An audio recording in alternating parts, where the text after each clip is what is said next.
Muted.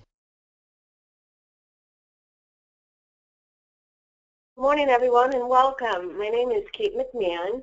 I'm the Client Relations Director for iMedia Technology, and we want to thank you for attending our webinar today on cybersecurity. The presentation should last right around 30 minutes, and at that point we will answer any of your questions that arise during the course of the presentation. If you just use the chat function on the right-hand side of your computer to ask the questions, we will get to them at the end of the presentation. So now I'd like to introduce our CEO, John Garner. Some of you have met him or know of him in the community. John has been maintaining computer networks for businesses on the Cape, South Coast, and South Shore for over 17 years. John? Thank you, Kate. Today we're going to cover a lot of things. So we're going to try to condense it in 30 minutes, but we're going to talk about the truth about bank fraud and why firewalls and antivirus aren't enough anymore. Those days are long gone. We'll also get into mobile phones and cloud applications and how cyber security impacts that. We'll talk about the #1 security threat to your business.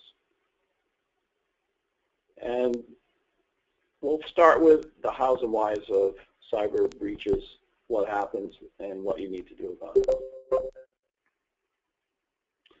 So what you need to do to protect yourself. Well, first we want you to avoid being a sitting duck. So cybercrime is on the increase. It affects everyone, both individually and as businesses. So we'll tell you exactly what you can do to prevent cybercrime.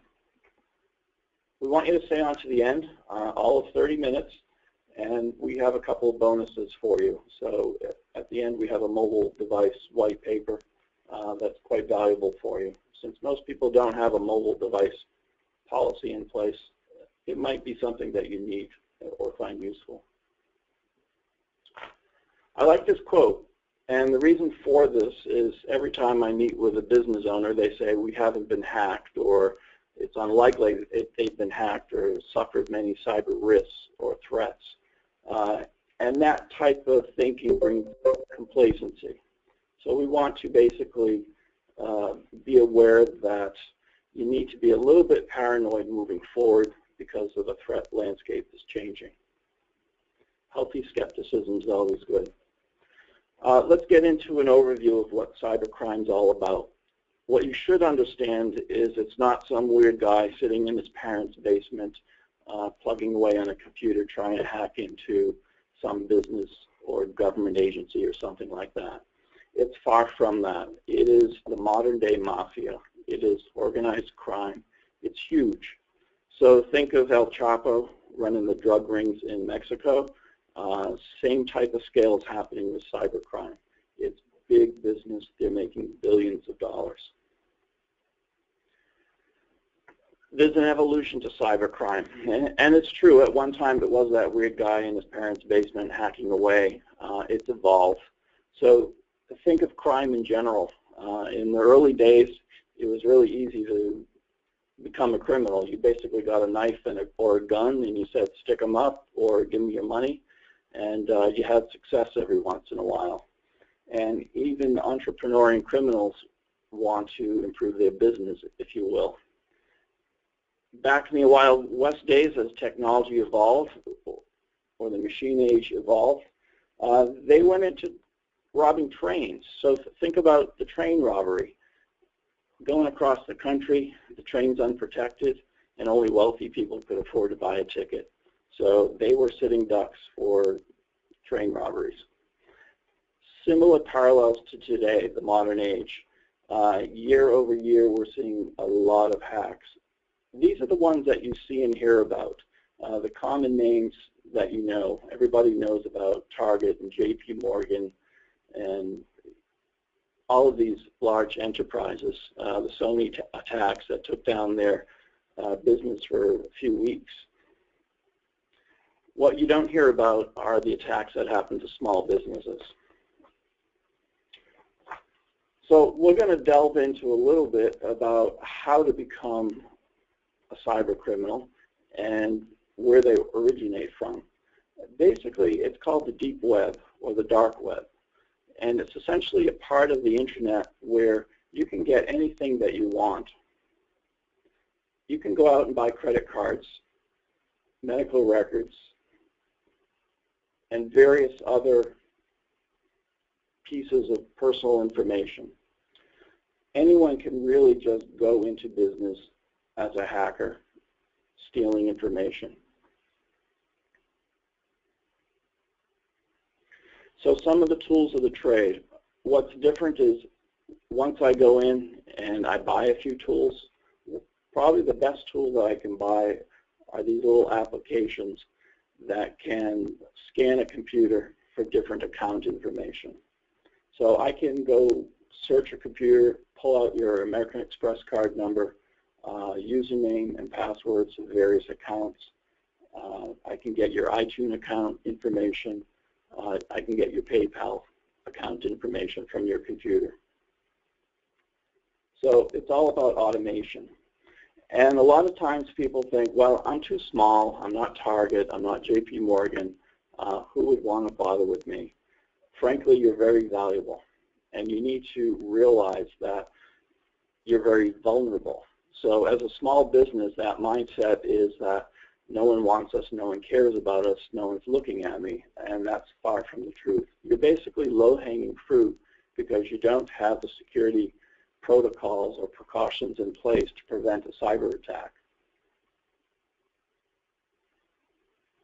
So what happens when they steal your computer? They have control of it, or if you get a virus or a worm, what can they do with that computer that you quote-unquote don't care about? Quite a bit. If you look at the top right, it starts with botnet activity. Basically, they take control, remote control of your computer. You don't know it, you're not aware of it. Your computer might be a little bit slow, but that's all you really notice. You don't notice anything weird. There are no pop-ups or weird websites or things of that nature. Basically, your computer becomes a soldier in the hacker's army, and it's used to perform different types of criminal acts. They can steal your account credentials, certainly. They can certainly get in and find your financial credentials for your stock trading account or your bank account and your credit card information. They can use your computer for ransomware, where they hold your data hostage. They can hijack your social media accounts and basically work on harming your reputation. If you've purchased things, electronic goods such as software license keys or even gaming license keys, they'll steal that information as well. And they'll certainly harvest your email account. They'll go through your email and harvest all of your email contacts because they'll use those and sell those. And they can turn your home computer or your office computer into a web server, and that web server becomes a phishing site or a place to store malware. So there are a lot of risks that you have to be aware of.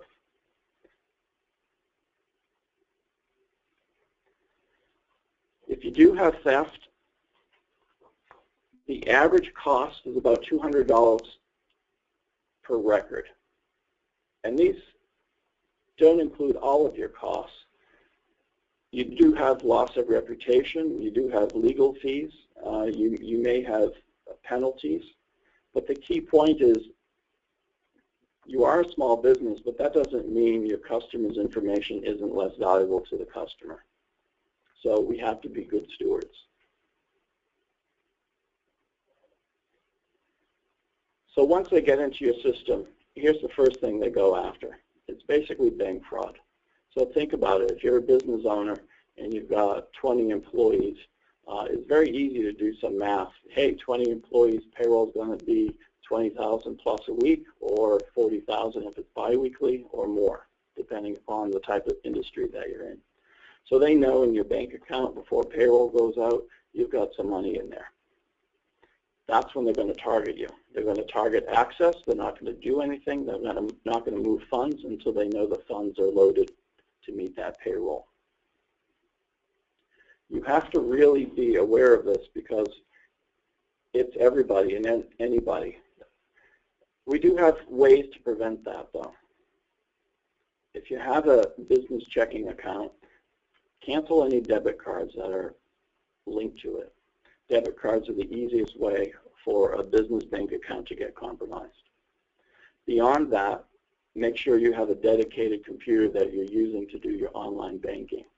Don't use the online banking computer for browsing the web, doing any social media, or sending or receiving emails. It's too easy for that computer to be compromised. With your bank, check into what kind of alerting that they have. Sign up for any email alerts or get notified one way, shape, or form in terms of large transactions. And make sure that you either disable wire transfers or you require some type of additional confirmation or your signature. I know a lot of business owners tend to have one or two bank accounts. So if you keep most of your money in one account, don't do that anymore. Spread it out, get 2 or 3 accounts. Have one account that you're primarily using for your accounts payable or doing money transfers for. Purpose of that is if you do get compromised, they won't get as much. What you need to understand about getting theft from your bank account is that the bank's not responsible. It's only you. So think about FDIC insurance. The sole purpose of that is to protect your money if the bank is insolvent. FDIC insurance does not protect you from theft. So the bank has no responsibility for refunding your money. If you don't get to the bank within a few hours of a theft, they probably cannot get the money back for you, because any money that's stolen is wired overseas. Once it leaves this country, it's gone. It's probably in Ukraine or Soviet Union or China, and they can't help you. Believe me, it's not going from one Cape Cod community to another. It's gone out of the country. So all of these tips are really important and are our first line of defense to protect your money, because this is the first thing that's going to happen once you're compromised. So in terms of what other threats that you have, believe it or not, your number one threat are the employees that work for you. Now, it's not that they're malicious or evil or bad employees, but it basically comes down to the lack of training. Most of us aren't aware of the evolution of cybercrime and what's happening. So employees really need a lot of training in terms of what to look for in a phishing email, or what a phishing email is for that matter, or how to handle spam emails and not to click on links. And this is a first line of defense because every day there's over 82,000 new threats released. So they're very crafty. They're making new viruses or malware every single day. And the software that we're using to detect malware or viruses just plain old can't keep up. There's no way to keep up. So without a doubt, the criminals are ahead of the good guys in this case. And it's very easy for employees to become duped and to click on a link, malware gets installed, and next thing you know, all the files on your network are encrypted, and you get a little pop-up on your screen that says, hey, your files are encrypted, and if you want to get them back, you have to pay this ransom. And oh yeah, we only take Bitcoin, so don't bother with a MasterCard or Visa. You got to remember, the reason they want to use Bitcoin is it's not traceable. So another way that your business is threatened is through social media. Every day, 600,000 Facebook accounts get hacked. So who cares, right? You might have a Facebook account for your business, or you or your employees might. How is that going to cost you money? Basically, it's through social engineering. If I know there's a wealthy business owner around, it's very easy to go through Facebook, do some social engineering, and figure out who his friends and family are. It's very easy to figure out, I wonder what his birthday is, or her birthday. These are all clues to figure out what people's passwords are, or how to reset individual passwords. Ransomware is huge. We've seen quite a bit of that. You really have two options when it comes to ransomware. Or let me delve first into what ransomware is. It's essentially a malware or virus that's installed on your computer. It looks for files and it encrypts them. So an encrypted file is something you cannot read or gain access to unless you know that password. So the person who just encrypted your password is who encrypted your files is happy to give you that password, but only for several $100s. So even the FBI will tell you that if you get ransomware or CryptoLocker and they're holding your data hostage, the FBI will tell you to pay the ransom. Your only other option is to delete all the encrypted files and restore everything from backup. So in this scenario, it becomes vital that you have a good working, proven backup system that you know you can restore data from. Another vulnerability that businesses experience is it's a phrase called shadow IT. So think of it this way. Most business owners understand that they have a server or computers and they know what their business applications are that are installed on the computers. What they're not aware of is that an employee might install Dropbox, as an example, on a computer. And innocently enough, they're doing it because perhaps they want to take some files home to work on them.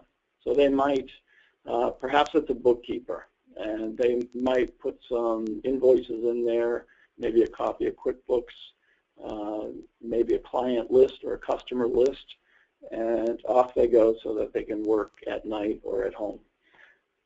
That's okay if you know about it as the owner, but if you don't and it's the employee's account and the employee leaves the company, that information is out there. It's no longer within your domain and you have no control or access of it. So we highly recommend that in the business environment you don't use some of the consumer shareware such as Dropbox or Box or other applications. We always want the business to be in control of their information. Moving forward, it's really all about mobile and mobile malware. Think about it in terms of how you use your smartphone. We all have our email, our contacts, we have notes in there. So I bet some of you even have some passwords stored in the note fields or in some address blocks. So there's a lot of good information on your smartphone. There's a lot of good social media information.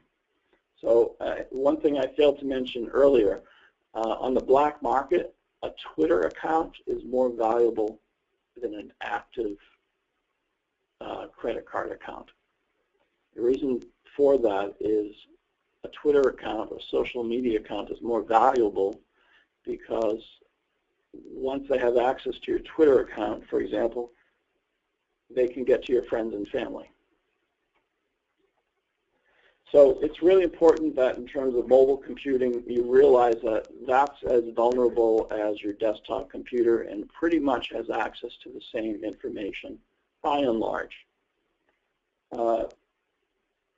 Mobile computers in particular need to be encrypted. If they're not, and you have any form of personal data on it, you're liable. In Massachusetts, we have Mass 201, a Privacy Act. So driver's license, social security numbers, name and address, financial records, credit cards, passwords, all of those things could make you in breach of the law. HIPAA is big for healthcare, so any patient records will certainly bring down big fines for you. So for 2016, this year, we're just going to see a lot more social engineering scams on the rise. So that's why education for your employees is so important. We're also going to start seeing attacks on the quote-unquote Internet of Things. Essentially, that's taking our consumer-based appliances and connecting them to the Internet. So right now, it's not too big of a deal. But as, for example, you've seen the Nest thermostat where it's connected to the web and you can remotely turn the heat on in your house, things like that.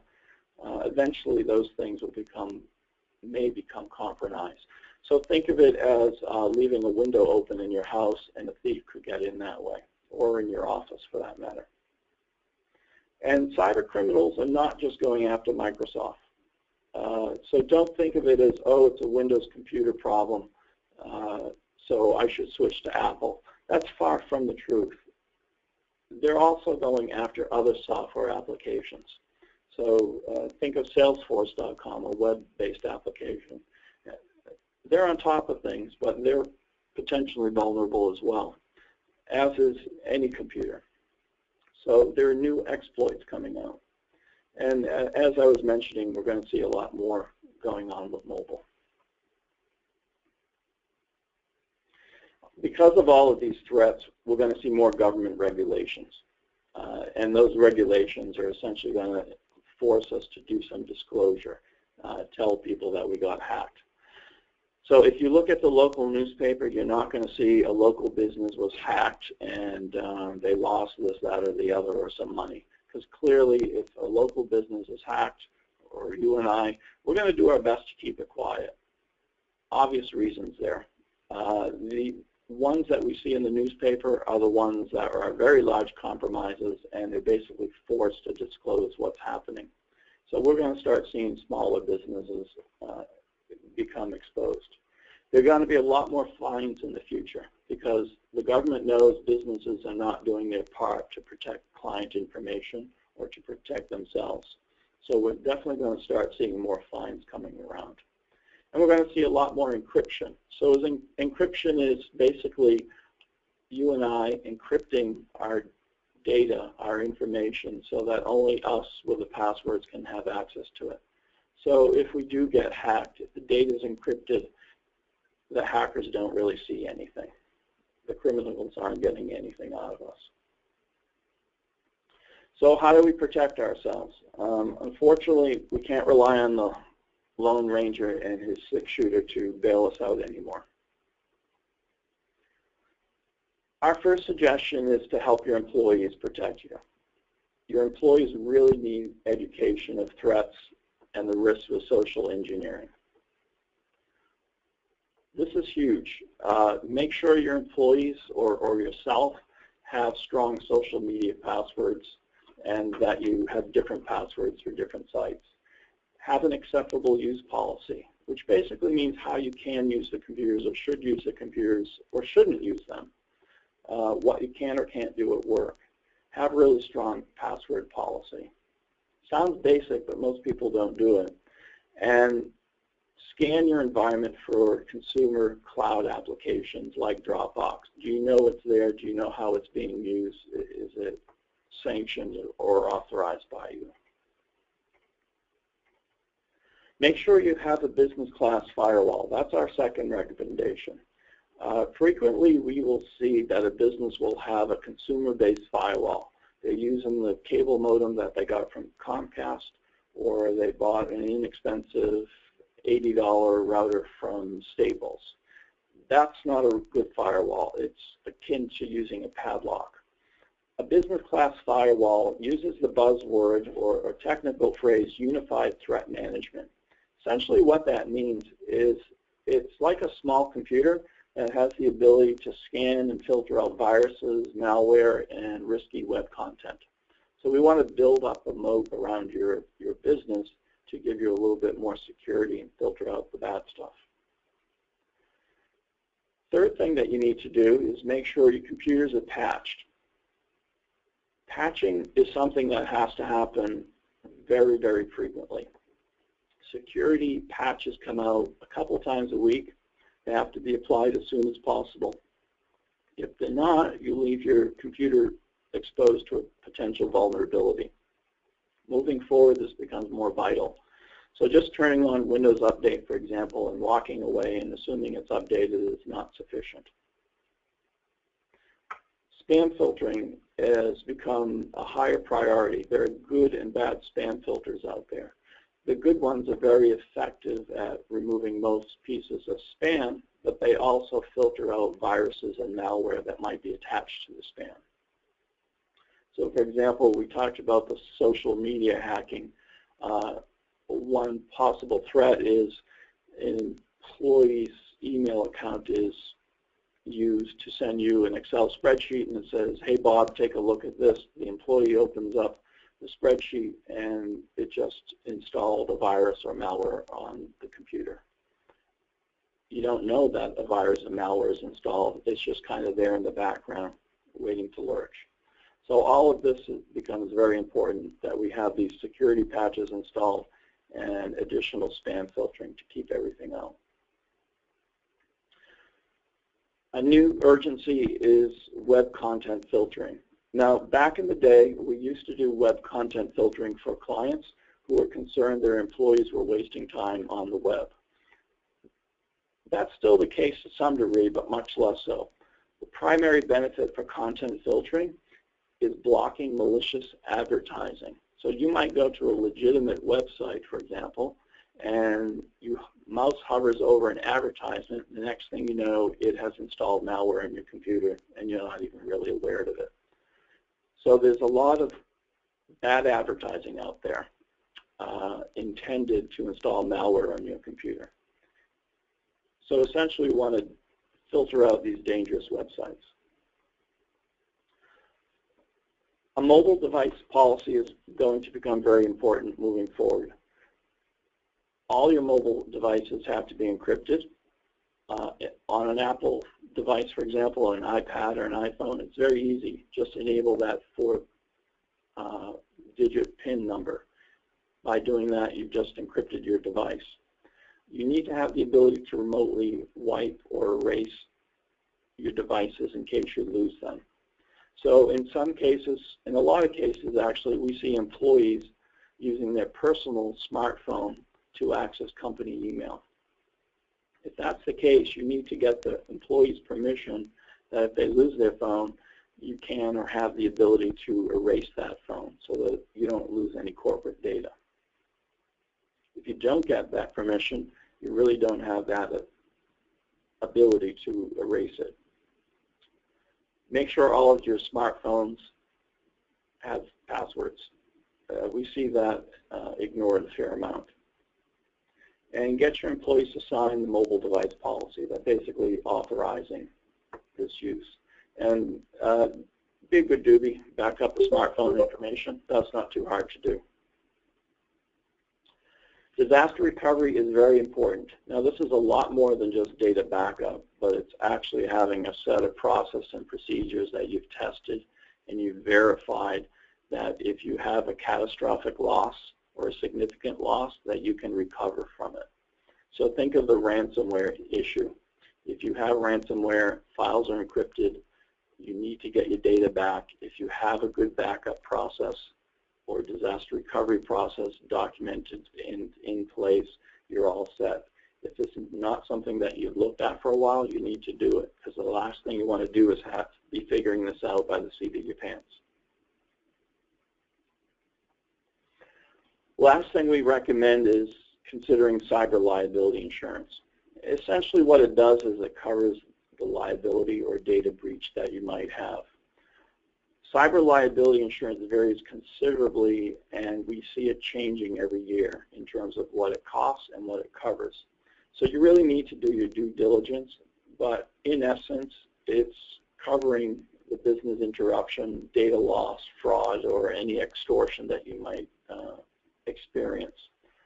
We recommend shopping it around every year or two and make sure you have the best value or coverage, because those policies do change quite a bit.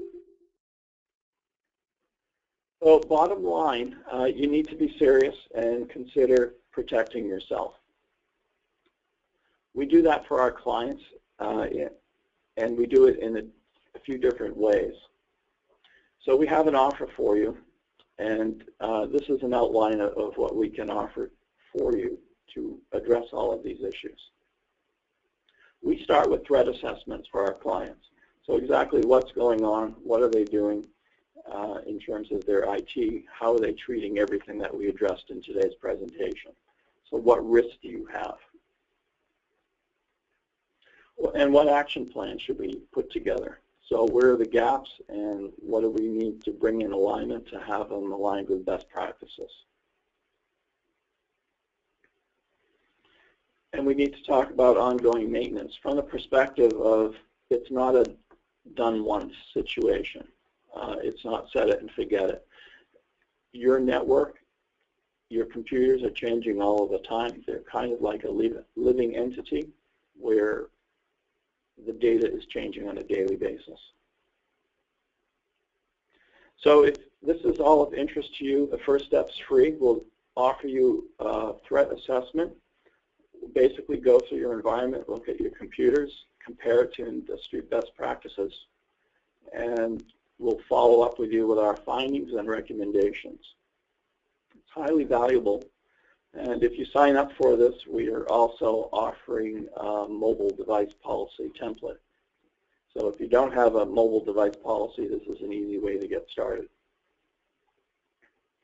But 3 things you need to know about our offer is we have limited resources. We can only work with about 5 companies. There's no obligation to buy or do anything, and it's by application only. We want to make sure we can actually help you before we book the consultation. If you'd like to, feel free to visit imediatech.com/cybersurvey, and we'll take the first 5 who qualify and get it scheduled for you. If that's not in your realm, or in addition to that, we do have another bonus for you, weekly security tech tips.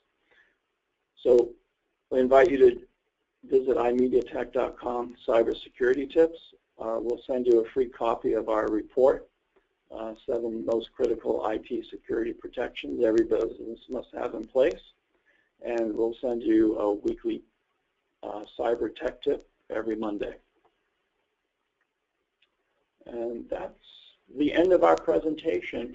Okay, do we have any questions coming in? Yes, actually we do. We have a couple. The first one is, are Macs immune to the threats that you mentioned? No, not at all. Actually, Macs are pretty much just as vulnerable, because a lot of the threats that we talked about have to do with social engineering and trickery. And Macs have become a bigger target than they were in the past. Okay, thank you.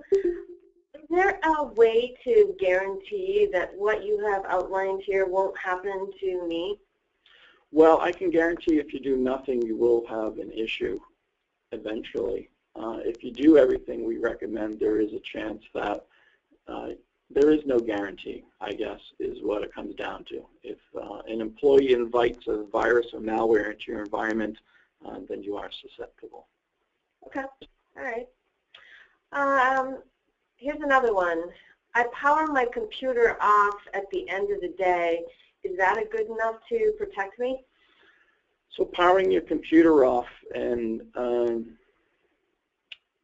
just leaving it off doesn't mean you're protected. Because when you power it back on, that computer might not have been updated, have the software updates that it needed. It just means it wasn't available to the hacker for a period of time. So the same type of awareness needs to be brought forward, even if you do like to not have your computers running, for example, all night long. Okay. Anything else? No, nothing else. All right. So again, we invite you to apply to on our website at imediatech.com/cybersurvey, and optionally join our cybersecurity tips at imediatech.com/cybersecurity tips. I want to thank everyone for joining us today, and we'll see you next month.